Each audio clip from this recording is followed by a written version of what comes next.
primer encuentro de investigación y diálogo interuniversitario Academia y Sociedad 2020.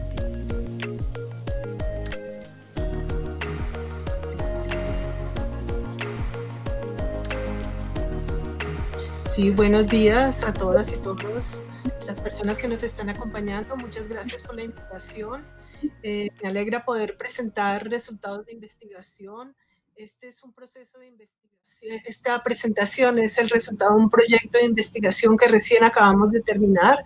Es un proyecto que buscaba, pues se hizo comparativamente en 4 países, en Chile, en Argentina, en Perú y en Colombia, con equipos por cada país. En este caso, pues coordiné el proyecto en La Guajira y básicamente queríamos mirar cómo estaba la situación del agua en contextos de minería a gran escala. Entonces, nuestro trabajo se centró en La Guajira y en los efectos sobre el agua que tenían y sobre los territorios de los pueblos indígenas en la Guajira, tanto que afecta no solamente al pueblo guayú, sino indígenas de Huiwa, por ejemplo, de la sierra, y en general hacia los efectos en el territorio del pueblo afroguajiro y también en comunidades campesinas. Entonces nos centramos en este proceso desde el 2018. Fue un proceso de investigación de 2 años, fue un trabajo colaborativo. Trabajamos no solamente con líderes y lideresas, sino con organizaciones locales en la zona, pero también incluimos diversos actores, incluimos las perspectivas de lo institucional, las perspectivas de los investigadores y las investigadoras de las universidades y de los centros de investigación en la zona, y fue un debate permanente también con ONGs ambientales que han trabajado en la zona. Entonces, a partir de ahí generamos toda una propuesta de análisis y hoy voy a mostrar solo una parte de lo que voy a hablar, una parte de la investigación, porque hablar de la problemática de extractivismos, pues ya se han abordado desde diferentes maneras. En particular para La Guajira tenemos un contexto donde sobre todo en comienzos del siglo XXI y lo que lleva al siglo XXI se ha exacerbado la problemática ambiental por diferentes situaciones, entre ellas debido a los conflictos territoriales y ambientales y culturales que han generado.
compensatorios de la contaminación, ¿sí? Entonces, el desvío del arroyo, digamos, si se empieza como a restaurar o reforestar, de todas maneras, lo que genera es una compensación frente a una explotación que a largo plazo tiene un impacto irreversible, y también que no hay garantía de que esos proyectos tengan realmente una restauración y una reforestación. Entonces, ahí vemos cómo las infraestructuras, usando la naturaleza, se vuelven compensatorias para procesos de extracción.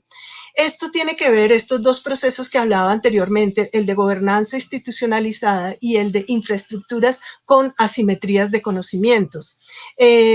Yo me centro en asimetrías de conocimiento porque vemos cómo todos los procesos son validados por el conocimiento experto. El conocimiento experto, el conocimiento técnico, se vuelve funcional y valida este proceso. Y las experticias técnicas que minimizan la incertidumbre, ¿sí? Minimizan el riesgo y minimizan la insostenibilidad de todos los procesos en torno al agua que se han dado en La Guajira. Uno puede ver cómo se sustenta. Por ejemplo, en la página del Cerrejón, ustedes pueden poner clic y buscan el proyecto de la puente, y vemos de cantidad de instituciones como el Humboldt, en el mayo del 2017, pues planteaba que este desvío y las propuestas que se tenían eran espectaculares. Voy a leer literal: me parece espectacular el proyecto. Cuando lo vi, las fotos del avance, quedé gratamente sorprendida. Me dije, ya está, qué eficiencia y qué velocidad. Yo estuve aquí cuando era todo planes, y me acuerdo de todos los elementos del diseño, y todo está siendo replicado como se planeaba. Esa era la percepción en ese momento, y de Brigitte Baptiste, directora del instituto en ese momento, el Instituto Humboldt, y la página la presenta como validadores de esas, digamos, de esas transformaciones y esas reconfiguraciones territoriales y ambientales en la sierra. Entonces, las experticias técnicas, el conocimiento experto, se vuelve validador de muchos de los procesos, y priman las nociones de lo inocuo. Me parece, de la transformación ambiental no hay ningún problema, ¿sí? Entonces, ahí vemos en un ecosistema frágil, en un ecosistema semidesértico y desértico como en La Guajira, y bajo una transformación de cambio climático, cualquier transformación ambiental tiene implicaciones ambientales, territoriales y culturales.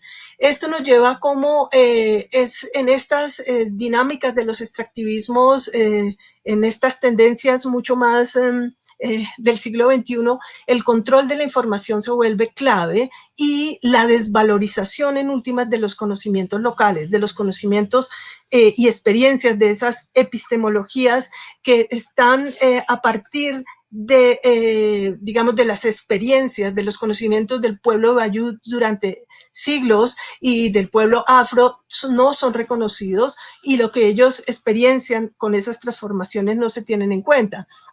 Entonces, no, tampoco se reconoce el conocimiento técnico, no solamente el conocimiento local de los pueblos, sino el conocimiento técnico cuando ellos asumen el conocimiento técnico para hacer seguimientos y hacer controles locales sobre la contaminación ambiental. Entonces, ese conocimiento tampoco es considerado como un conocimiento válido, así también tengan expertos que los acompañen, ¿sí?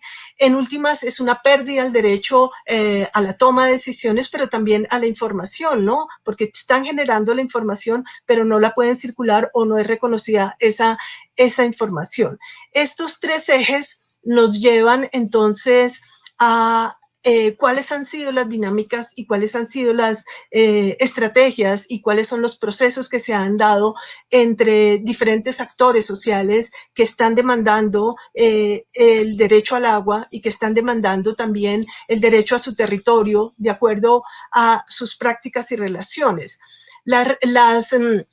Las respuestas también y digamos, las dinámicas sociales que se han generado también están relacionadas con esos tres ejes que planteé. Frente a una gobernanza institucional, hay propuestas de gobernanzas plurales del agua. ¿Qué quiere decir estas propuestas? Es el reconocimiento de nociones, de prácticas y derechos al agua y del agua. Y el que permitan posicionar otras nociones y conocimientos y relaciones con el agua. Cuando hablaba al comienzo de que hay otras nociones, nociones del agua como ser vivo, nociones del agua como actor político y nociones del agua con el derecho a ser y estar y existir en un territorio, en particular para el pueblo wayú, el agua, en el agua habitan seres como la Pulowi y necesitan un espacio propio, necesitan un lugar para ser y estar. Cuando se desvía o se transforma o se seca un arroyo, pues dejan de existir los seres y se pierden esas relaciones y esas concepciones. Estos son debates que se articulan a debates nacionales, internacionales sobre derechos de la naturaleza, ¿sí?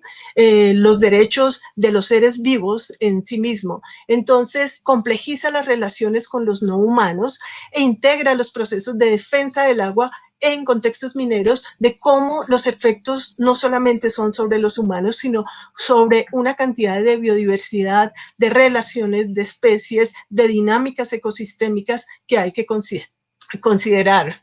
Me toca tomar agüita.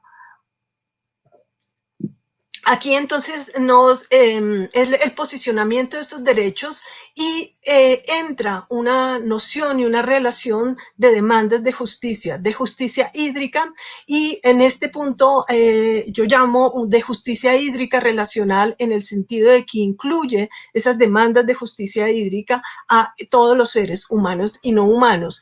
Esto replantea nociones también de los comunes, replantea nociones de cómo vemos un bien común como el agua y cómo debemos pensar esas relaciones y esas defensas del agua frente a una cantidad de procesos y transformaciones ambientales. Entonces, estas propuestas de gobernanzas plurales del agua permiten confrontar las desigualdades, esas desigualdades previas que habíamos hablado y esas desigualdades estructurales. La idea es que al reconocer esas gobernanzas plurales, al reconocer esas dinámicas que hay a nivel de los diferentes pueblos, de las diferentes comunidades, de los diferentes actores que hay sociales en la zona, pues permite que se repiensen esos usos, accesos, derechos, toma de decisiones y sobre todo que se reconozcan esas dinámicas que han estado ahí previamente. Y asimismo, con estas gobernanzas plurales aparece entonces una discusión sobre las infraestructuras. ¿Cómo son estas infraestructuras? Hemos trabajado con un concepto de infraestructuras vivas. Son infraestructuras cuando están estas nociones y estas relaciones, son infraestructuras que se han venido trabajando, los jaweyes, las dinámicas colectivas, las maneras como se trabaja el agua. Entonces, son infraestructuras que responden a otras lógicas, y tenemos también acueductos comunitarios, formas de manejo del agua locales que responden a esas nociones de gobernanzas plurales del agua, a esos manejos integrales del agua, porque no es solamente un problema de infraestructura literal de tubos y grifos, sino es un problema, es una conceptualización de manejo del agua que implica desde el manejo de la conservación y el manejo de el nacimiento de los arroyos, el cuidado de los jaweyes, el cuidado de los nacimientos de agua. Entonces hay un manejo integral y a eso nosotros llamamos infraestructuras vivas, porque son unas dinámicas que dependen tanto de las dinámicas ecosistémicas, pero de las prácticas culturales para el mantenimiento de estas maneras y estas infraestructuras. Esto lleva a que se articulen, obviamente, esas infraestructuras propias, estas infraestructuras locales se articulan a nuevas infraestructuras, ¿sí? A nuevas infraestructuras que tienen que ver, obviamente, con, por ejemplo, el acueducto, pero cómo se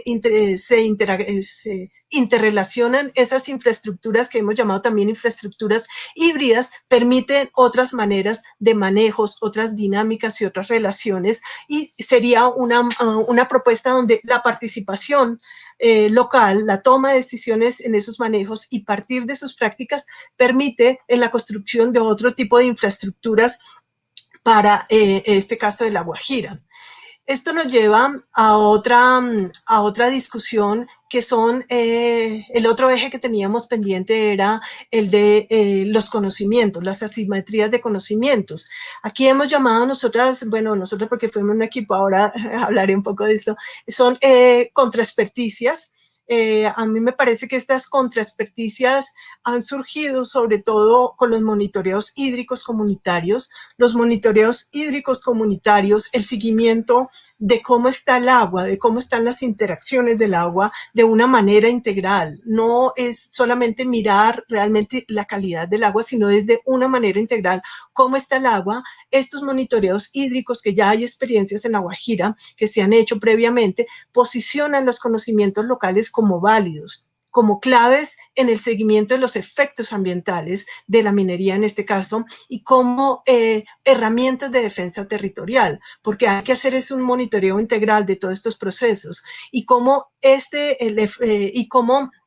mirar las dinámicas en lo que se ha denominado un territorio hidrosocial. Los efectos no son localizados, los efectos sobre el agua tienen que verse de manera general en toda La Guajira, porque el desvío de un arroyo, el arroyo que se seca en una zona afecta todas las dinámicas del agua en La Guajira. Estas herramientas de defensa, estos monitoreos hídricos comunitarios permiten una defensa territorial de las comunidades y buscan incidir. ¿Qué se busca también con estos monitoreos? Incidir cómo los conocimientos, y experticias, esas experticias localizadas tienen ventajas porque viven y tienen las experiencias cotidianas de estas relaciones con el agua y permiten demandar una toma de decisiones autónoma en los lugares y territorios que se habitan, ¿no? Es muy difícil a veces pensar que políticas pensadas desde Bogotá sobre el agua no tienen en cuenta o se imponen sin tener en cuenta esas tomas de decisiones autónomas de acuerdo a los lugares y territorios que se habitan. Entonces, estas dinámicas permiten generar unas reflexiones sobre cómo ha sido el proceso, cómo son las dinámicas extractivas, entonces cómo esa gobernanza y infraestructura implementada y asimetrías de conocimientos lo que generan es una desterritorialización en las dinámicas culturales, no solamente de las, digamos, de las prácticas espaciales, sino de las relaciones con el agua y las relaciones con todos los seres vivos, y desconoce los derechos de los pueblos, pero también genera narrativas expertas que legitiman despojos a través de macro y micropolíticas cotidianas, ¿sí? Son narrativas que no hay problema, se puede transformar todo el ecosistema, no hay problema, porque funciona, pero ¿para quién funciona? Sí hay problema porque afecta a las prácticas, afecta a las dinámicas culturales, afecta a la toma de decisiones locales. Entonces, esas narrativas expertas legitiman despojos en últimas, ¿sí? Y generan unas dinámicas de sufrimiento ambiental, ¿sí? Ayer estaba un grupo de familias de Provincial demandando justicia frente a los efectos que ha tenido y que se cumplan las sentencias sobre el sufrimiento ambiental que han llevado durante décadas digamos, en contextos muy cercanos a la mina. Entonces, estas narrativas generan estos efectos, pero también las narrativas construyen realidades imaginadas. ¿A qué me refiero esas realidades imaginadas? A que el desarrollo sostenible en contextos de extracción es viable, ¿sí? A que se puede generar unas recuperaciones ambientales. Esas son realidades imaginadas porque lo que vemos es que hay procesos que simplemente son irrecuperables y es irreversible el daño ambiental, y cuando el agua se acaba es irreversible. Entonces, estas acciones legitiman y naturalizan la escasez. Entonces, la escasez cada vez se va legitimando y se va naturalizando. No hay agua, ¿sí? Y en los testimonios de la gente sí había agua. Entonces, cómo el conocimiento, cómo las infraestructuras y cómo una noción única de gobernanza también legitima y naturaliza la escasez, donde el conocimiento experto sustenta técnicas de transformación y de destrucción ambiental. Frente a estos procesos, vemos que estas con los planteamientos de las gobernanzas plurales, de las infraestructuras vivas y de las contraexperticias, hay opciones de vida y modos de vida basados en la autonomía que reclaman ser reconocidos, ¿sí? Hay dinámicas de articulación entre pueblos indígenas, pueblos afro, pueblos campesinos que están organizándose y planteando que es necesario visibilizar sus demandas e incidir en la toma de decisiones públicas sobre su territorio, y también es visibilizar esas redes locales y transnacionales, no solamente de apoyo, sino de repensar y de concebir otras maneras de relacionarse con el agua, ¿sí? Aquí es clave sobre todo cómo hay en estas dinámicas y sobre todo el papel de los movimientos de mujeres, sobre todo centrados en Fuerza de Mujeres Wayuu, han posicionado otras maneras y otras visiones a partir de sus prácticas y concepciones. Aquí también, a partir de estas gobernanzas plurales y estas nociones de lo no humano, vemos que es el posicionamiento de los derechos de los no humanos a ser, a estar y sentir en los territorios en igualdad de condiciones, y nos lleva frente a una nueva noción de demanda de justicia hídrica relacional frente a procesos irreversibles de la destrucción. Estos son de manera general los elementos que yo quise destacar. Esto pertenece a un proyecto que ya tenemos los resultados, de los cuales en Colombia trabajamos 3 investigadoras y varias redes de apoyo de ONGs, de las comunidades locales, y todos los resultados, todo lo que hemos hecho están en la página de la Facultad de Ciencias Humanas, en el grupo de investigación Cultura y Ambiente, y ahí encuentran la mayoría de los resultados. Esta es una pequeña síntesis, y yo quiero agradecer entonces no solo a las comunidades de La Guajira, al pueblo Wayuu, al pueblo afro y comunidades campesinas, y a las ONGs diferentes que trabajan en la zona, que han permitido el desarrollo de este proyecto.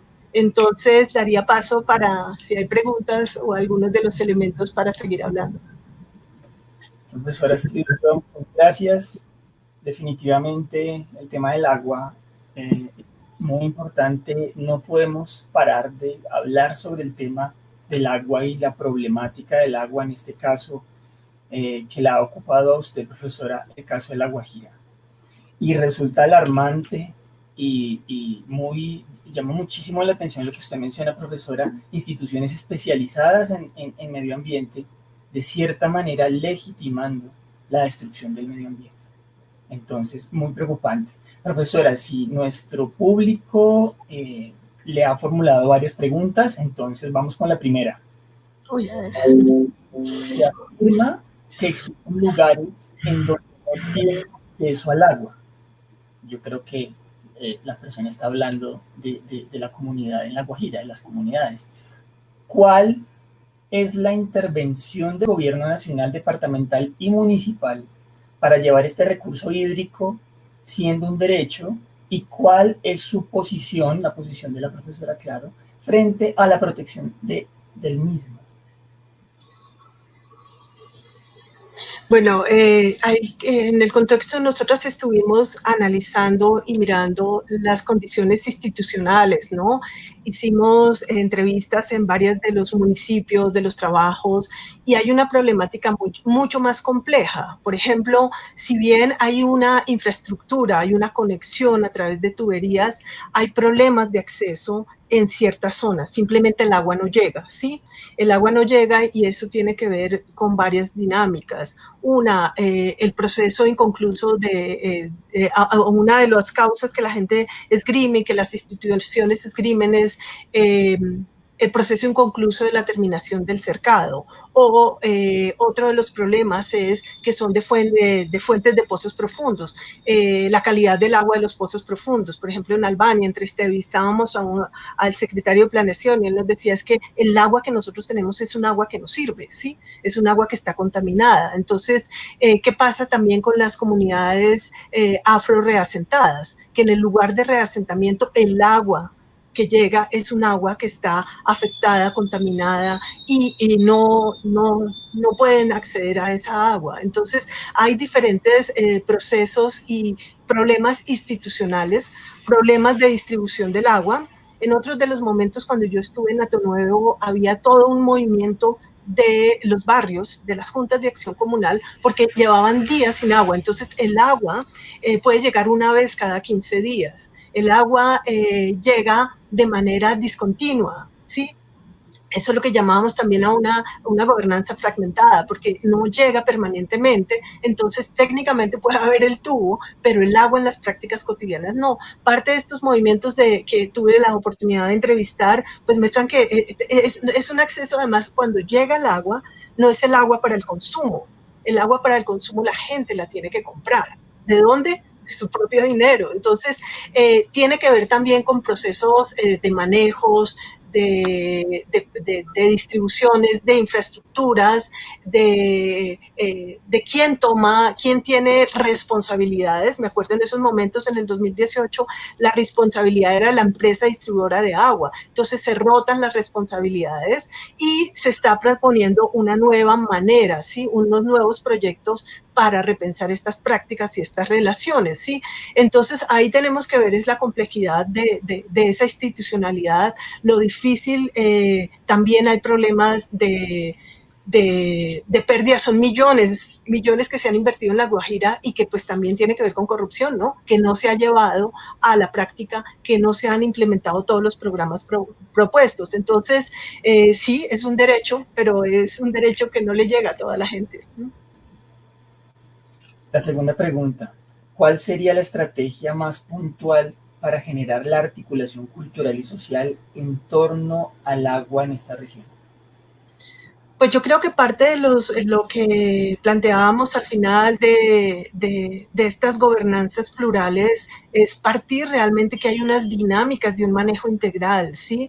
Que históricamente han existido formas de manejo del agua, dinámicas que articulan no un lugar específico, no el grifo, no la salida, sino que integra un manejo integral del agua, que integra las relaciones en ese territorio hidrosocial, integra el agua misma, es considerar al agua misma, es considerar los manejos a los arroyos, los manejos a la cuenca como un todo, ¿sí? Entonces, estas prácticas tienen que ver con la gente que toma decisiones en sus territorios y es partir de la toma de decisiones y partir, como este panel lo indica, de la democracia ambiental, ¿sí? El acceso a la toma de decisiones, el acceso a poder participar de manera efectiva y poder tomar decisiones sobre ese manejo del agua en el contexto de La Guajira. La tercera pregunta, ¿cuál cree que debería ser el papel de los investigadores, por un lado, para proteger la naturaleza en estos contextos y por el otro, para reconocer y darle valor a los conocimientos locales? Bueno, yo puedo hablar de la experiencia nuestra y del trabajo de investigación. Nosotras trabajamos, bueno, con un equipo, como les decía, pero recientemente con Catalina Quiroga, investigadora, y Lisa Gaitán también, que estuvimos trabajando, pero también con el papel que tienen como ONGs en la Guajira, como CINEP, Sensat, Cajar, bueno, otro tipo de organizaciones que están, las organizaciones indígenas, los consejos comunitarios, Fuerza de Mujeres Guayú, donde hay unas dinámicas primero de investigación propia. Yo creo que ahí es clave destacar cómo hay investigadoras e investigadores indígenas, afros, campesinos que están mirando esta problemática del agua y tienen también toda una propuesta y un análisis, ¿sí? El papel de reconocimiento de estos conocimientos tiene que ver con el reconocimiento de tomar decisiones sobre sus propios territorios a partir de sus prácticas y conocimientos. Entonces, hay que partir de esas dinámicas y ya frente a nuestro papel que hicimos digamos, el papel de la investigación, en este caso desde la Universidad Nacional, ha sido un papel que ha partido de una estrategia investigativa colaborativa, en el sentido de que hemos construido este diálogo durante más de 2 años a partir de una interacción permanente con el pueblo guayú, pero también con el pueblo afro, con líderes, también lideresas, y visibilizar estos conocimientos y entrar en diálogo. Nosotras en agosto, lo pueden encontrar en la página de la Facultad de Ciencias Humanas, hicimos la socialización de todos los resultados y bajo esta investigación colaborativa, pues también es el reconocimiento de las perspectivas, de las voces, de los posicionamientos, de estos conocimientos como claves en esta gobernanza del agua. De las gobernanzas plurales, diría yo mejor. Profesora, la cuarta pregunta. ¿Cuáles son las garantías legales sobre el actual, cuáles son las garantías legales sobre el actuar de la parte técnica en torno al recurso hídrico si se limita su ejercicio? ¿Cómo se podría garantizar su funcionalidad? Yo creo que, bueno, hay un contexto legal, y sí, el derecho, pero también tendríamos que revisar exactamente porque si bien hay un acceso y hay una propuesta y hay unos reconocimientos, en la práctica no se da. Y la otra es cuando se parte de conocimientos y de relaciones más complejas, como las demandas de esa justicia hídrica relacional, donde se incluyan los no humanos, el derecho al agua misma. Yo creo que esto nos permitiría repensar estas relaciones, ¿sí? Es extender esas nociones porque no es solamente para humanos, ¿qué pasa con todas las otras especies? Entonces es como reconfigurar esas nociones, repensar en nuevas nociones que extienda. Seguimos siendo muy centrados en lo humano simplemente, sin considerar otro tipo de derechos. Entonces, ampliar esas nociones nos permite ver de manera integral esas interacciones.